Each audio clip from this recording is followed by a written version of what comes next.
Muito boa noite. Uma alegria para mim voltar aqui. Tenho duas testemunhas hoje que eu vim falando no caminho, o quanto que eu gosto de vir nesse lugar aqui, nessa casa, pelo acolhimento, pela amizade realmente. Acho que a energia que nos traz faz com que a nossa vida se torne mais leve, né? Nós encontramos companheiros de jornada, pessoas com os mesmos pensamentos, ideais, e aí a gente fala, poxa, não estou sozinho. Como o Tavinho estava falando, acho que um dia isso vai dar errado, porque eu estou com mania de montar a palestra ouvindo a pessoa que faz a abertura. Um dia que não tiver abertura, não tem palestra. E você falou sobre o amparo das pessoas, né, do plano espiritual da nossa vida. E o quanto às vezes a gente tem tanta dúvida sobre isso, eu penso. Todos nós estamos o tempo todo acolhidos e amparados pelo plano espiritual. Porque embora a nossa vida encontre desafios enquanto nós estamos encarnados, em momento algum ela veio para nos gerar sofrimento. Mesmo diante das maiores dificuldades que nós temos, que eu acredito que seja o luto, porque todas as outras a gente dá um jeito ainda de remediar de alguma forma tentar tratar. Agora o luto, se não for através da fé e da confiança nisso que nós fazemos, ele realmente fica algo insustentável, algo que nos consome a vida muito antes dela acabar. E quando a gente passa por um processo desse, normalmente a gente se sente sozinho, né? É muito comum ver que as pessoas acreditam ou se sentem abandonadas por Deus no momento que ela mais precisa de Deus. Quando tem ainda um preparo, vamos dizer assim, com uma doença, algum processo onde você acompanha a pessoa ali, nós vamos aonde? No apelo a Deus. Não é nem pela fé, é mais pelo desespero. E às vezes não somos ouvidos.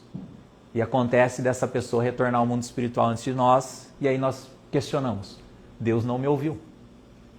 Estava abandonado, estava sozinho. São muitos questionamentos que acabam por nos fazer falhar. Viver numa tristeza, um sofrimento, que se realmente nós tivéssemos uma fé de confiança e convicção de que nós não estamos sozinhos, que nós não somos seres materiais, que nós somos seres espirituais, tudo isso se tornaria mais leve. Só que enquanto estamos encarnados é difícil ter essa convicção, essa certeza, né? Porque a nossa vida é aqui, os nossos corpos estão aqui, nós precisamos deles. A saudade que nós temos é da parte física daquela pessoa.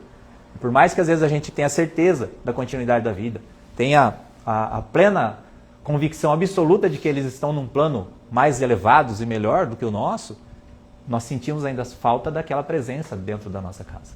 E como o Tavinho estava falando, a doutrina, ela é, assim, acho que uma das coisas que eu, pelo menos na minha vida, encontrei assim, como as maravilhas divinas que nós temos acesso. Porque ela nos dá orientação de uma maneira racional. Ela nos dá orientação de uma maneira que o progresso científico vem demonstrando a sua verdade. E ela nos dá também uma orientação filosófica, espiritual, pelo qual nós possamos vivenciar, experimentar esse elo pátria espiritual e mundo terreno, enquanto nós estamos encarnados. Através da mediunidade, seja nossa, ou através da mediunidade de uma outra pessoa. Há sempre um intercâmbio entre os homens. E esse intercâmbio entre os homens, com o apoio da pátria espiritual, nos mostra que nós não estamos sozinhos. Eu estava recebendo uma obra essa semana, e o espírito que narrava, contando a história do marido que ficou enquanto encarnado. E ela falava, eu vi a aflição dele, que ele se sentia abandonado pela igreja, pela religião, pela sua fé, por Deus, por tudo.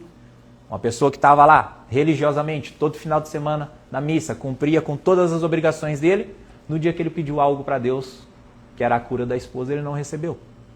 Então ele se achava injustiçado, porque ele ia no mercado, via um casal brigando, ele falava, eu nunca briguei com a minha esposa. Por que Deus levou ela e não levou desses aí que não estão se entendendo?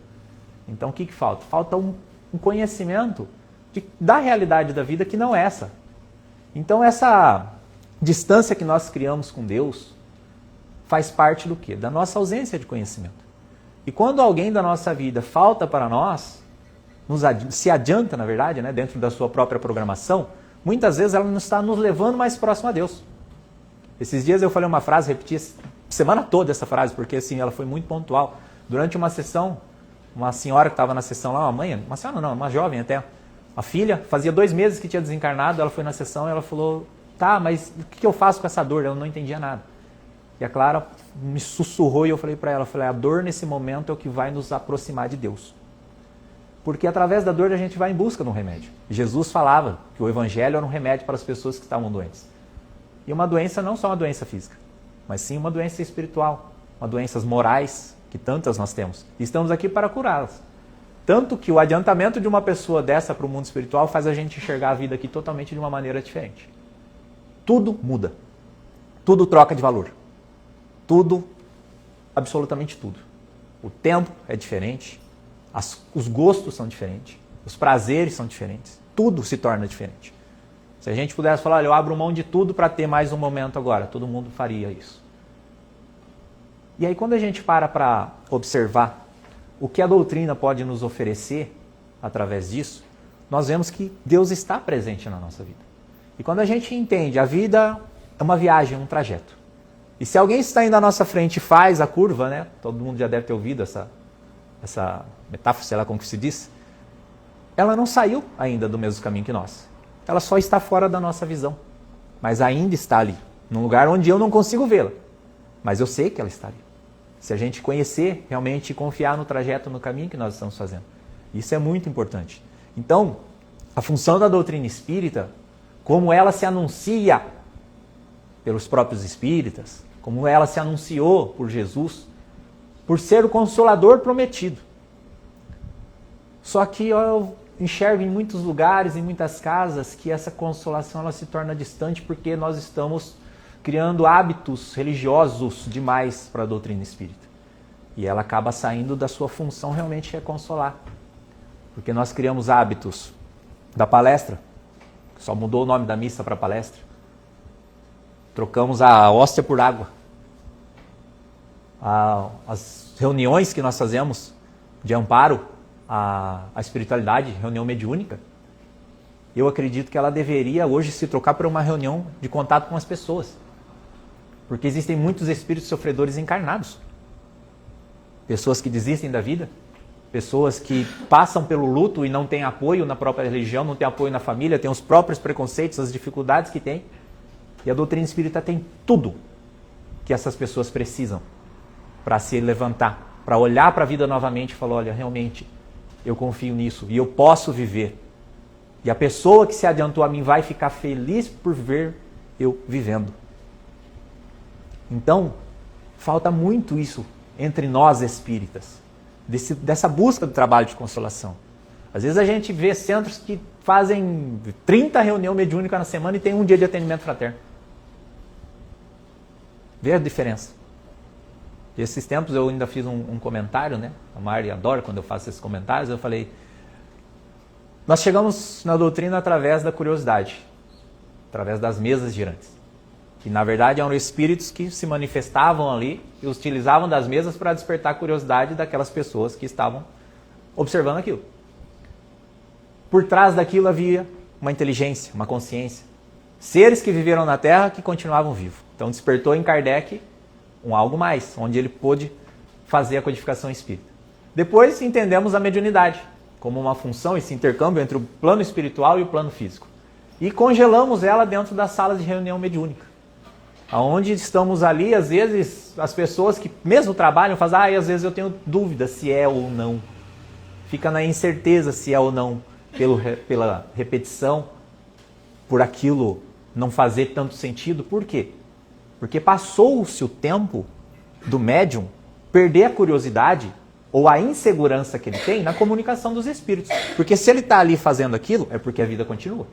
Se aqueles espíritos, por um acaso, estão em algum tipo de sofrimento, é porque existe responsabilidade sobre as coisas que nós fazemos na nossa vida. O que eles querem nos dizer? Sejam responsáveis enquanto estiverem vivendo. E o que a gente faz?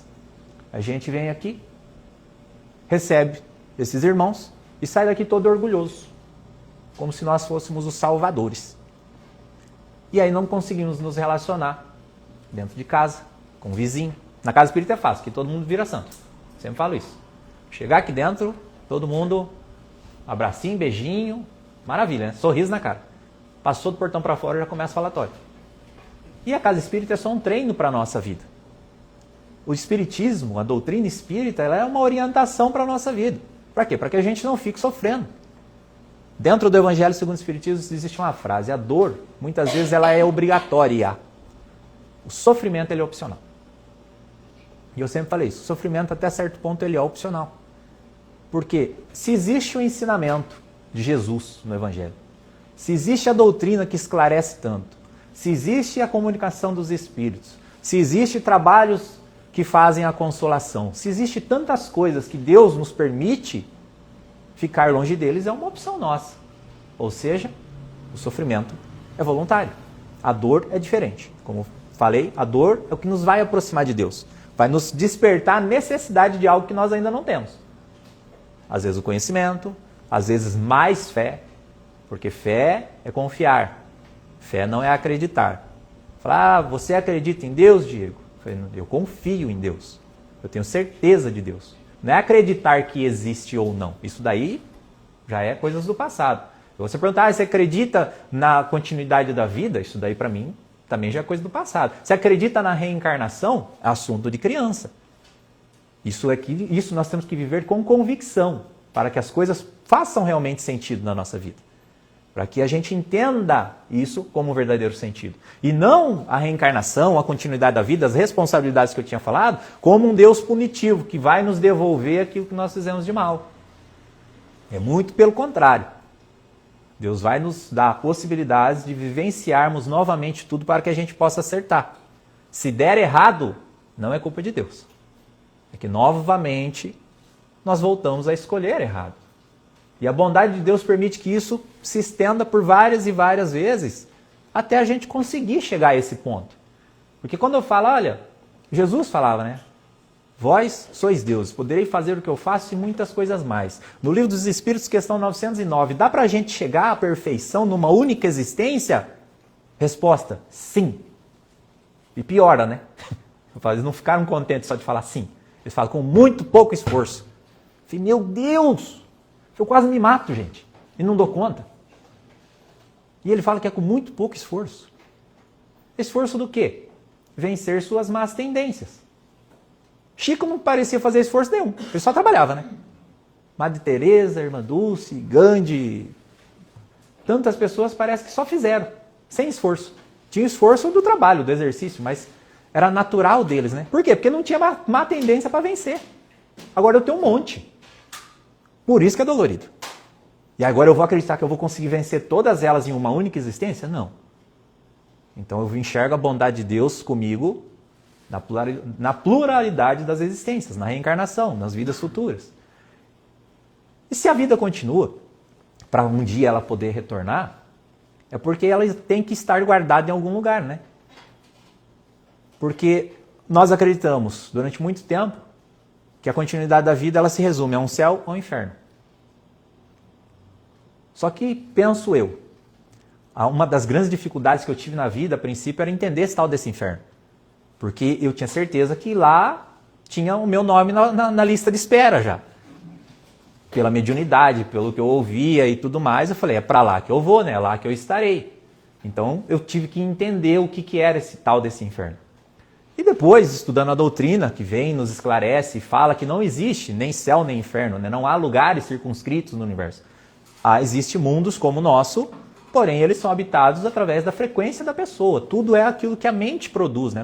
Nós cocriamos o nosso céu ou o nosso inferno. Existem pessoas que vivem tanto o céu quanto o inferno encarnados.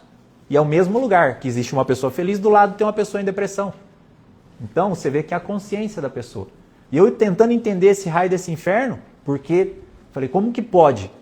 Uma questão do Livro dos Espíritos me esclareceu de uma maneira assim, ampla. E também uma palavra de Jesus, porque Jesus fala, o filho que pede o pão, o pai não dá uma pedra. Ao que pede o peixe, o pai não dá uma serpente. Falando de nós que somos pais imperfeitos. Ele fala, imagine Deus que é perfeito, se faria isso aos vossos filhos. Então, pense nós, temos filhos ou temos alguém que nós cuidamos na nossa vida, se ele erra por algum motivo, a ingenuidade de uma criança, vai e erra, faz alguma coisa. Alguém aqui tem um quarto em casa, fechado, com fogo, labaredas, com carrascos para chicotear ele, e jogar ele lá dentro? Ninguém tem. Por que Deus teria? Então veja que a continuidade da vida, ela é a extensão do amor que nós criamos aqui. Todo o resto, toda a responsabilidade, são os pesares que são o mesmo peso da consciência da hora que a gente põe a cabeça no travesseiro. Então Deus não castiga. Deus não pune. Deus só ama e nos dá oportunidades. Como eu falei, você joga um filho no quarto lá? Não, se um filho rasga a roupa, o que você faz? Você vai arrumar outra roupa para ele. Ou você vai matar ele? Não vai. Então, esses entendimentos que a doutrina nos traz, ela vai nos esclarecendo coisas que faz a gente confiar.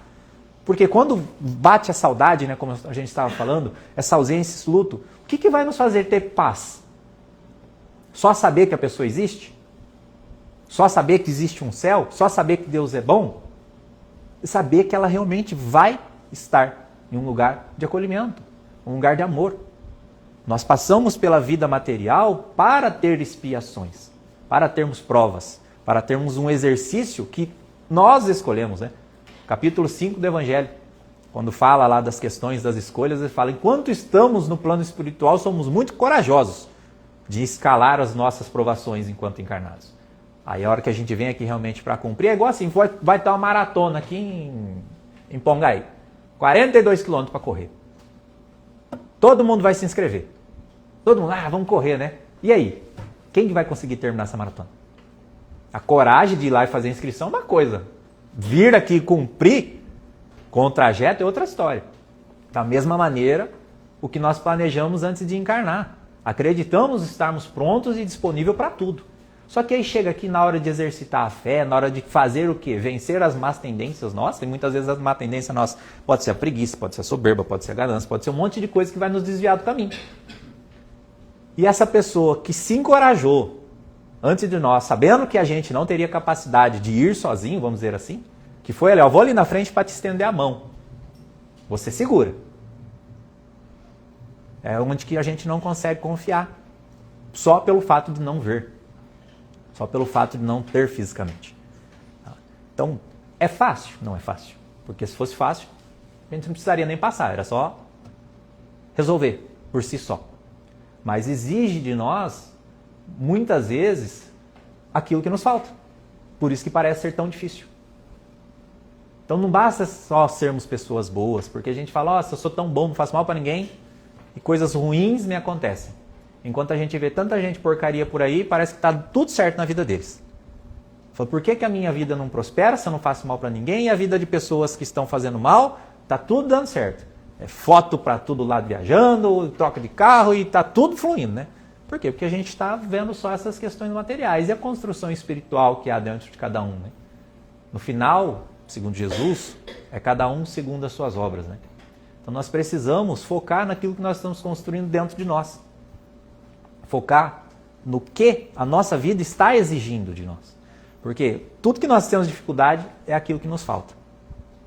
Então se a saudade hoje, a dor, ela está gerando angústias por essa falta de confiança, é porque está nos faltando confiança.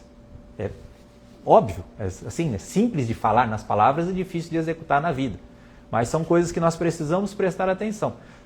Muitas vezes, ou quase todas, a grande dificuldade que a gente tem de exercitar a nossa fé é o modelo que ela segue.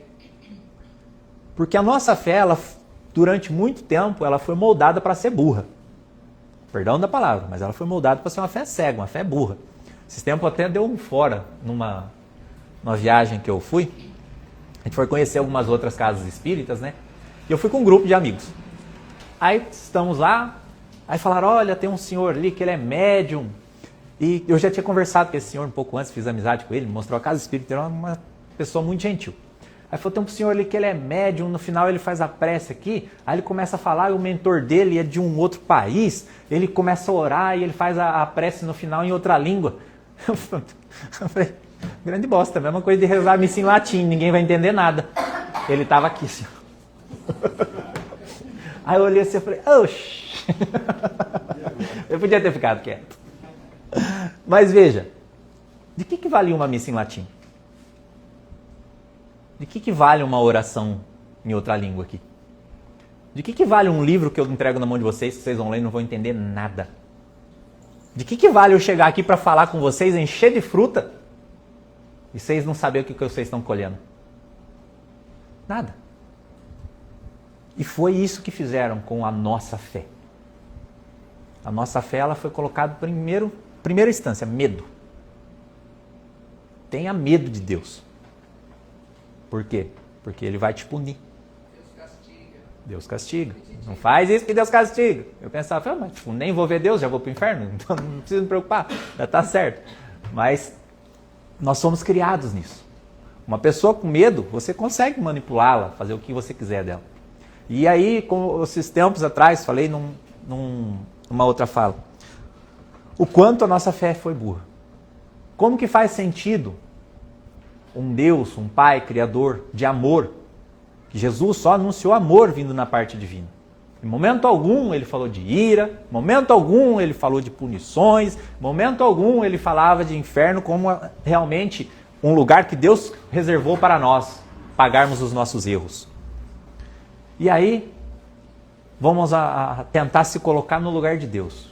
Vamos supor, Diego é Deus agora, vocês todos são meus filhos. Eu os amo. Ponto. Agora vocês não sabem me amar. Certo? E por vocês não saberem me amar, eu posso lhes punir. Só que como eu sou uma pessoa bondosa, misericordiosa, eu vou pegar um dos meus filhos e vou dar para vocês matarem. E vocês matando ele, está todo mundo liberado. Está tudo certo. Faz sentido? Não. Por que Jesus então veio morrer para nos purificar dos nossos pecados, dos nossos erros? Jesus veio para nos ensinar a não errar. Ele veio para nos ensinar sobre essas consequências da vida e evitar o erro. E o principal que eu falo que Jesus veio fazer, ele veio nos fazer esquecer aquilo que nós somos. Perceba que todos os apóstolos tinham uma treta, né? Todos eles tinham uma coisinha ou outra ali, no histórico, né? A capivara deles não era muito boa. Você pega Mateus, era um publicano. Cobrador de impostos, agia com rispidez em cima das pessoas, não tinha trégua com ele. Você pega Pedro, um vida louca. Chamava até, diziam que eram os Eloi, né? Que eram os rebeldes, até, confundiam ele. Por quê? Porque era o formato de vida dele, sempre tentando dar um jeitinho, eu acho que ele já estava treinando para reencarnar no Brasil, né, Pedro? Ninja ele. Então você pega ali, uma pessoa cheia de problemas também. Aí você pega Paulo, que não foi apóstolo, mas foi o maior propagador do cristianismo.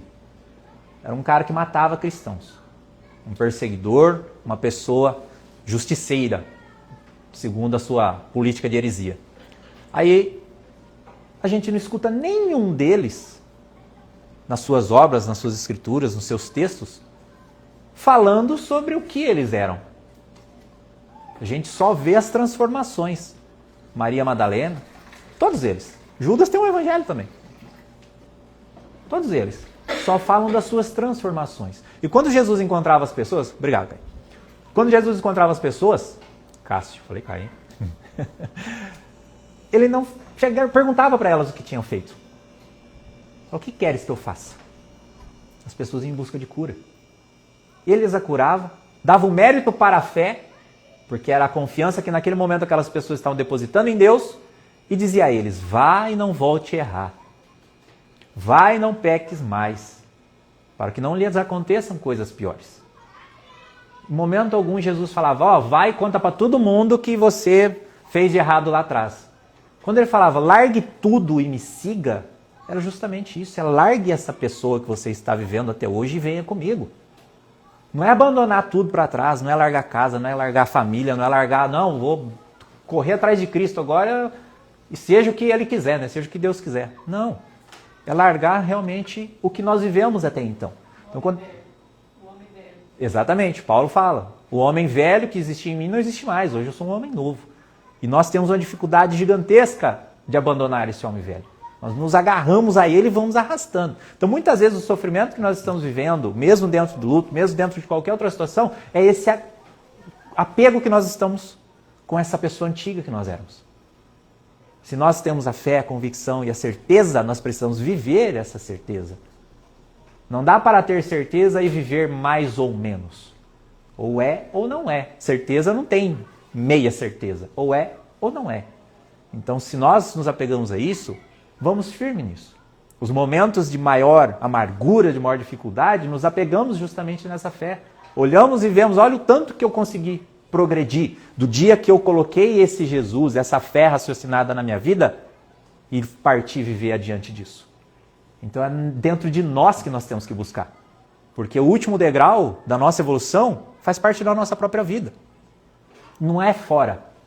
Às vezes a gente quer buscar explicações que eu estou vivendo agora na reencarnação anterior. Mas a reencarnação anterior era eu também. Então onde está? Está em mim. Todas as faculdades, ferramentas, tudo aquilo que nós precisamos para seguir adiante já está dentro de nós. O que acontece fora são mecanismos que Deus usa para que a gente passe a olhar para dentro. E olhar para dentro não é egoísmo, não é vaidade, é auto-amor. E auto-amor está prescrito ali, na receitinha de Jesus, como o maior dos mandamentos de todos. Amar a Deus, ao próximo e a si mesmo. É um amor por igualdade, um amor na horizontal. Não é amar mais a Deus, amar mais ao meu próximo, amar mais a mim mesmo. Não, é amar por igualdade. Tanto que quando Jesus fala, tem um capítulo do nosso Evangelho da moral estranha, que às vezes as pessoas falam, isso aí é escrito errado, vamos pular. Outro dia a gente estava num grupo de estudo e falou, esse capítulo a gente não lê, a gente não entende. É ótimo. É igual aquelas bíblias de igreja. Esse pecado aqui a gente não vai dar conta de fazer, arranca eles. Esse aqui está podendo, né? Então, quando Jesus fala da moral estranha, ele fala sobre isso. Ele fala, aquele que amar mais seu pai e sua mãe do que a mim não é digno de mim. Aquele que amar mais seu irmão, sua irmã do que a mim não é digno de mim. Fala, poxa, esse Jesus é melindroso pra caramba, hein? Tem que gostar mais dele do que do meu filho? Tô lascado mais uma vez. Não consigo. Tenho uma admiração respeitável por Jesus, mas amar ele mais do que meu filho, eu não dou conta não. Então como que é isso? O que ele está exigindo? Amar mais é amar por desigualdade. Ou seja, ame por igual. Ame por igual. Ame seu pai, seu filho, seu irmão, a mim da mesma maneira. E não é ame mais seu pai, ame mais seu filho e menos sua sogra. Né? Entendeu? É isso, é amar por igual, amar por igualdade. Então o que Jesus vem nos ensinar é justamente isso. Um amor na horizontal, um amor por igualdade. Isso inclui a nós. E quando nós nos amamos, nós começamos a viver em paz. Só que qual a dificuldade de se amar? Não se conhecer. A falta do autoconhecimento é a maior dificuldade do auto-amor, porque ninguém ama aquilo que não conhece. Ninguém ama algo que não conhece. Por que a gente tem dificuldade de amar Deus? Porque ele nunca dormiu dentro da minha casa ali, para mim ver, para mexer, para ver, desenhar, saber, tirar uma foto dele, né? Postar uma selfie com ele. Tem dificuldade, por quê? Porque está distante daquilo que eu conheço. Então, está lá em Sócrates, conhece a ti mesmo. É uma maneira da gente conquistar, encontrar a felicidade. Sem conhecimento não há amor. Você pensa, se a gente pega uma pessoa aleatória na rua, agora, que ninguém conhece, a gente ama ele? Você confia nele? Exatamente isso. Se Deus passasse agora na rua, ele seria um desconhecido para nós. A gente não saberia como amá-lo, não saberia como acolhê-lo, não saberia como ser acolhido por ele. Por quê? Porque nós não confiamos. Então, veja que o conhecimento é a chave de todas as coisas. E o conhecimento, ele vem da filosofia, né? A filosofia é essa ideia, é do saber, né? Das coisas, do conhecimento realmente. E sem o conhecimento das coisas, a gente não tem como desenvolver nada no propósito da confiança que vai chegar ao amor. Então, o básico da doutrina, ela se alicerça, né, num tripé. A filosofia, a religião e a ciência. Então, são coisas fundamentais para nós. Eu vejo a ciência, né? A ciência ela é aquilo que estuda, que faz o entendimento aprofundado das coisas. A ciência ela faz a separação de uma coisa e outra, vamos dizer assim. Ela pega o que a gente chamava de ciência antigamente, hoje é ciência, biologia, física, química. Então ela vai separando, ela faz os elementos se destrincharem ali para quê? Para que a gente possa conhecê-los à parte. Então a ciência dentro da filosofia espírita é isso. Ela destrincha a religião, ela destrincha o conhecimento, a mediunidade, ela estuda tudo de partes fracionadas para que a gente consiga observar melhor. A filosofia, a gente pensa no filósofo, a gente pensa sempre da inteligência das pessoas, né? Os grandes filósofos são pessoas muito inteligentes. E inteligência vem dessa parte do conhecimento, de saber ali discernir sobre as coisas. Assim, ó, se eu tenho inteligência, eu não vou escolher coisa errada, não vou escolher coisa ruim. Se a ciência separa, me dá o bem e o mal aqui na minha frente, a inteligência vai me fazer o quê? Saber o que é melhor para mim. E a religião é justamente isso, o que mostra para mim o que é o bem e o que é o mal. Então veja a filosofia espírita, o quanto ela nos ilumina o caminho da nossa vida para que a gente possa ter o quê? Melhores escolhas. Saber usar aquilo que Deus como a maior divindade da vida, o livre-arbítrio. Eu gosto de brincar que o livre-arbítrio é uma coisa que deveria ser facultativo, né? E eu, particularmente, não sei usar o meu. Só dá coisa ruim. Então, acho que a gente podia escolher. Falar, dessa vez eu quero ir sem, né? Eu quero só dentro do barco, não quero dirigir, não. Mas não dá. Por quê? Porque nós somos responsáveis pelas nossas escolhas e, futuramente, responsáveis pelos frutos dessas escolhas. Só que a gente, dentro da doutrina, como eu falei, ela vem se tornando algo tão religioso que ela pegou a lei de causa e efeito e está fazendo Deus se tornar novamente um justiceiro. Fazendo novamente Deus se tornar um pai que pune as pessoas. E não que ama, que dá oportunidades, que dá milhares de chances. A gente vê aqui entre nós, né? Às vezes pais que passam com tantas dificuldades com seus filhos, filhos que se envolvem com crime, com droga, com tantas coisas negativas, e a gente vê que os pais estão ali. Sempre são as pessoas que acreditam, né? É só você ir na porta do presídio aqui no dia de visita. Vai lá nos primeiros meses, vai estar cheio de gente. A partir do 3º, 4º, 5º ano ali, você só vai ver a mãe lá. Por quê? Porque a mãe acredita. Ela não abandona o filho. Então, por que Deus faria o contrário? Vendo que a gente erra, nós somos delinquentes diante da lei moral. Nós já estamos aqui meio seguros dentro da lei humana. Agora, se a gente for pegar dentro da lei divina, nós somos verdadeiros delinquentes. Nós não conseguimos cumprir ela com o rigor que ela nos exige, ao ponto de não sofrermos consequências sobre isso. Outro dia eu usei um exemplo. Falei, eu fui chegar numa casa espírita, tinha uma vaga de cadeirante, bem na porta, assim, da casa espírita. Aí eu tinha que descarregar os livros, estava chovendo. Eu fui parar o carro ali, eu pensei, rapidinho, né? Aí tinha uma outra vaga um pouco mais para cima. Eu falei, já vou parar lá na outra, paro e desço e não uso essa vaga. E ali já me deu mais uma palestra. Porque eu fiquei pensando, quantas vezes a gente pega e pensa, é rapidinho, não dá nada, vai e faz. Não tem uma lei que diz que naquela vaga só pode parar pessoas portadoras de deficiência? Nessa lei não tem nada escrito embaixo dela, pode parar rapidinho para descarregar livro. Se estiver chovendo, pode usar. Não, é vaga para deficiente físico. Só que a gente, por pensar que rapidinho, naquele momento ali de necessidade, tá tudo certo, não dá nada porque não tem nenhuma polícia ali vendo, porque se tivesse um guarda ali, ninguém para. Assim, tá tudo certo. Só que Deus está o tempo todo com as vistas sobre nós. E não está Ele anotando isso em um caderno. A nossa consciência está registrando todos esses fatos. Então, nós temos que entender que a nossa imaturidade para cumprir com a Constituição Divina é o que nos faz ainda vivermos essas vidas mais exigentes. Não é uma vida penosa. Tá? Não é uma vida penosa. Como diz a doutrina, nós estamos num processo de evolução contínua. Muitas vezes nós estacionamos nesse processo, mas nunca retroagimos. Então, por mais que essa vida esteja nos exigindo, é porque nós já passamos por momentos talvez piores. E não é, eu ainda gosto de frisar que, para que a gente olhe para nós e nos sintamos orgulhosos. Porque se Deus acreditou, na hora da minha loucura de planejar essa encarnação, de que eu era capaz de viver e suportar o que eu estou vivendo e suportando, é porque eu não me conheço o suficiente, eu não sei a força realmente que eu tenho. Não terás um fardo superior às vossas forças. Olha quanto que o Evangelho, quanto que a doutrina espírita nos esclarece, nos encoraja, nos dá a convicção de que nós somos sim capazes de passar por essa existência e sairmos daqui, olhar para trás falando, ó, foi difícil, mas cheguei. Valeu a pena todo o meu esforço. É só lembrar de Chico, né? Chico falava, não conheço um espírita que chega no plano espiritual e está satisfeito com aquilo que fez.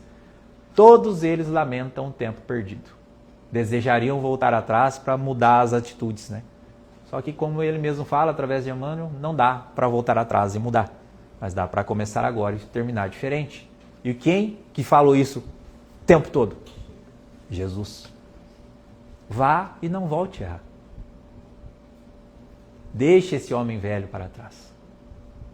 Então, para nós, quando tivermos difícil, um dia, uma semana, um momento, eu falo isso não é para dar sermão, porque direto quem me acompanha sabe que eu tô lascado. Tem uns momentos de crise, minha terapeuta sofre comigo.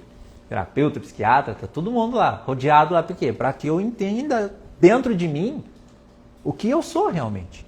E possa viver isso com verdade. Não só em palavras, não só em palestra. Eu falo, vim aqui estudar um texto e falar é muito fácil, gente. Agora, eu vim aqui falar e se sentenciar para fazer é diferente.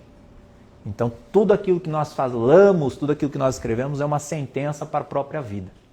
Nós estamos ali colocando no nosso futuro, falar, olha, você não falou sobre isso? Por que que não cumpriu? Exigir dos outros e não fazer era hipocrisia, que era o que Jesus mais batia nos fariseus. Então, quando tivermos nesses momentos mais delicados, vamos fazer aquilo que Mateus nos fala. Vai para o quarto e fala com Deus. Conversa. Pede a Deus. Mas pede aquilo que o coração realmente precisa. Às vezes a gente pede por quê? Para que acabe. Aí vai cair onde? Lá na religião que eu estou falando que o espiritismo está se apegando. Está se tornando um ato religioso, né? Não uma religião. Religião é por si só, mas um ato religioso. Falei, nós estamos trocando o nome do santo só. Ah, não é mais Santo Antônio, São Paulo, São Lucas, São Mateus. Agora é São Bezerra, São Chico, São André Luiz. A gente vai, ai meu Deus, apareceu uma doença. Tá, o que essa doença quer me ensinar? O que ela está fazendo para a minha vida? O que ela está me mostrando? Não, já corre no centro, pede para Bezerra de Menezes arrancar isso de mim, pelo amor de Deus. Nós estamos assim, lutando contra aquilo que a vida está nos ensinando. Com medo do quê? De morrer. Ninguém morre. Como o Chico falava, né? Pode conseguir qualquer coisa, menos morrer. Então, falta para nós essa confiança, essa convicção naquilo que está milhares de anos junto de nós. E não está fora, não está só nos livros. Os livros vão fazer o quê? Vão fazer uma descoberta em nós do que nós somos. A doutrina tem essa capacidade. Ela abrilhanta dentro do nosso coração aquilo que nós realmente somos. Nos dá a capacidade de enxergar, falar, não, sim, eu sou capaz. E se eu estou passando por isso, não é porque eu mereço passar por isso, né? Pessoal, não, você escolheu passar por isso. Eu fiz alguma coisa, então eu estou pagando por algum... É muito fácil desse jeito, gente. Eu já acho que eu já contei uma história, não sei nem se foi aqui, mas eu tenho uma história com meu pai que ali eu falo, é muito fácil pagar com punição. Uma vez eu tinha 16 anos, catei o carro escondido, saí de casa e aconteceu, bati o carro. Voltei com o carro tudo amassado para casa, guardei o carro na garagem, fui acordar meu pai. 3 horas da manhã. Cheguei quietinho, né? Falei, vou tomar uma surra. Falei, meu pai nunca me bateu, ele vai tirar a economia dele tudo hoje. Aí eu falei pra ele, falei, aconteceu um negócio ali e tal. Aí ele falou, mas machucou? Falei, não. Falei, então vai dormir. Aí eu, hã? Falei, dormir? Não, tá errado. Aí eu fui pro quarto, nossa, eu comecei a ficar bravo, desesperado, porque eu falei, eu preciso apanhar, eu não quero dormir.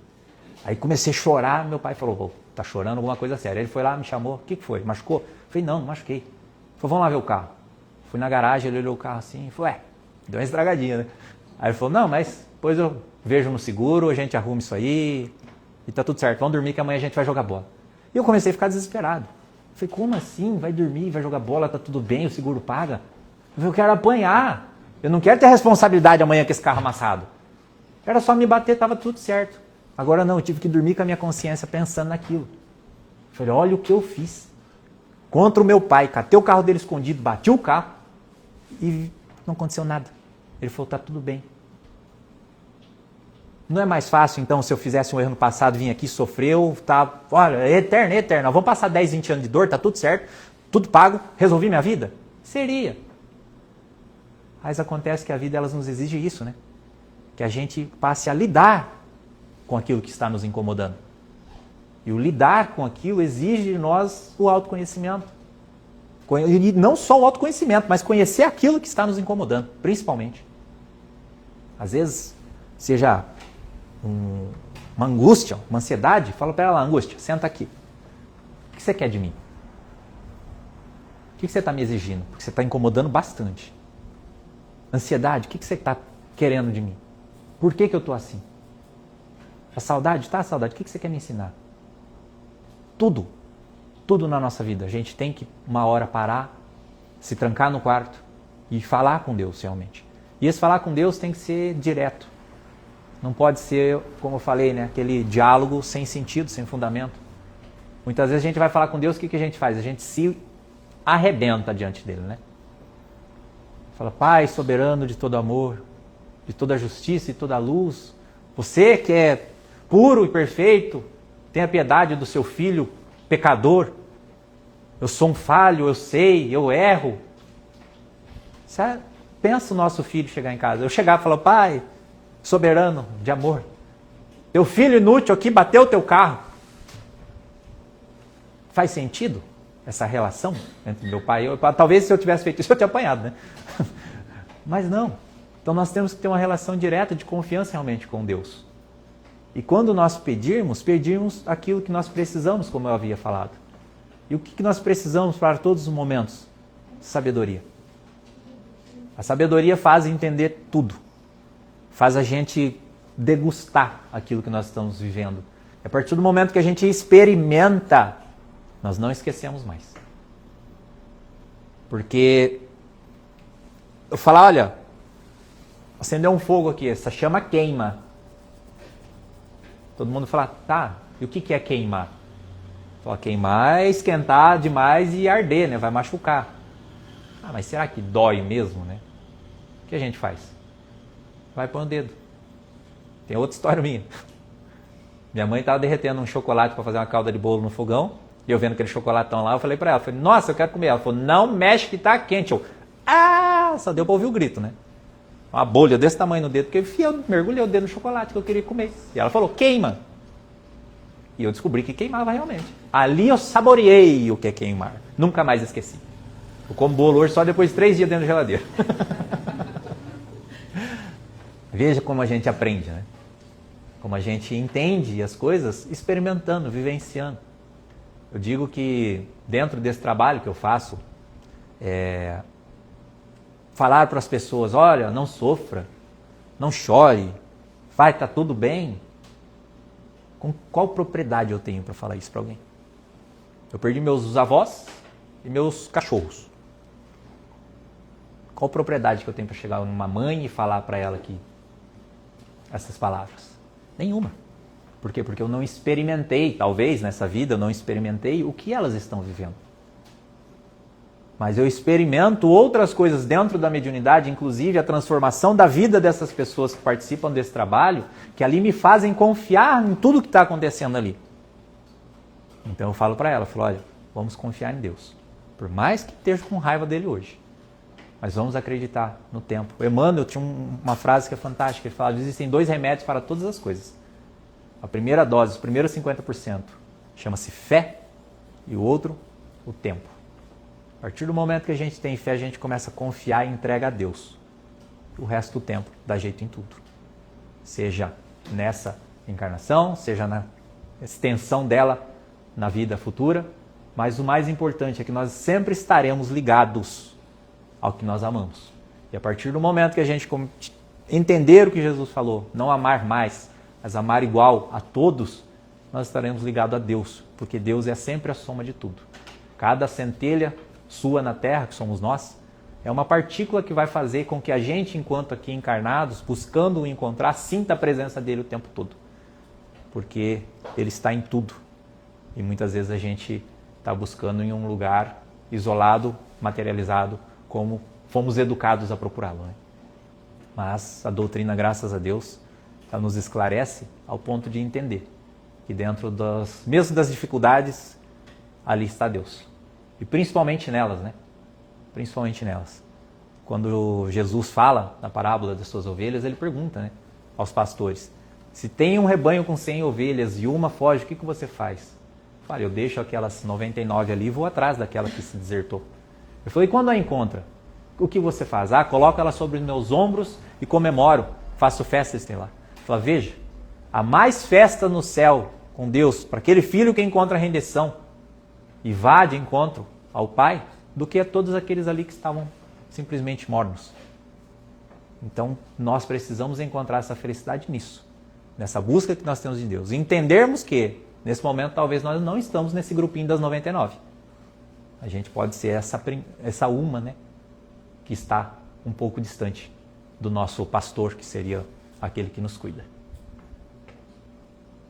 Demos nosso horário, doutor?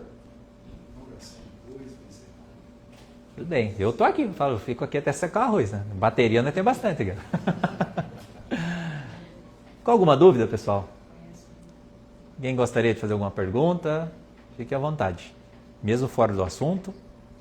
Outra vez a gente começou a abrir perguntas, ficamos 2h30 falando, né? 3 horas. Né?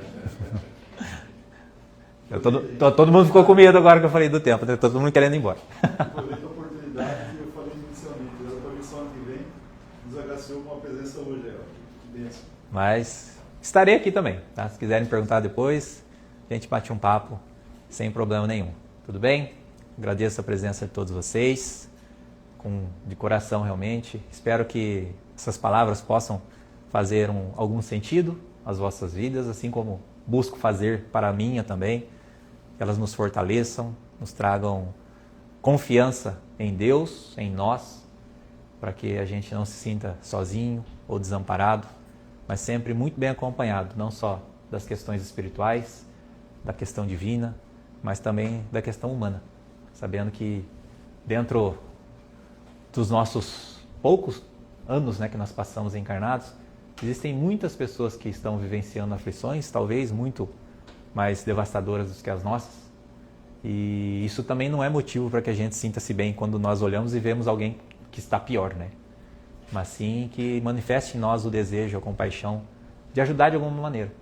Se a gente não consegue ajudar no amparo material, por distância, por impossibilidade que seja, que a gente consiga através do amparo espiritual na nossa oração.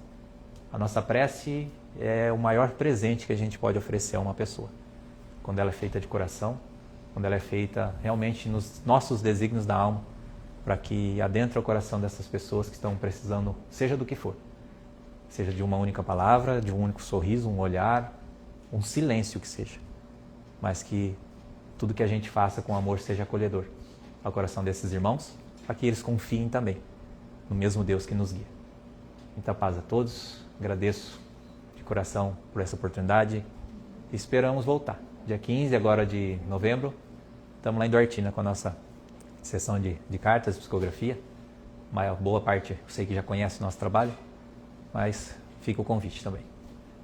Jesus abençoe a todos.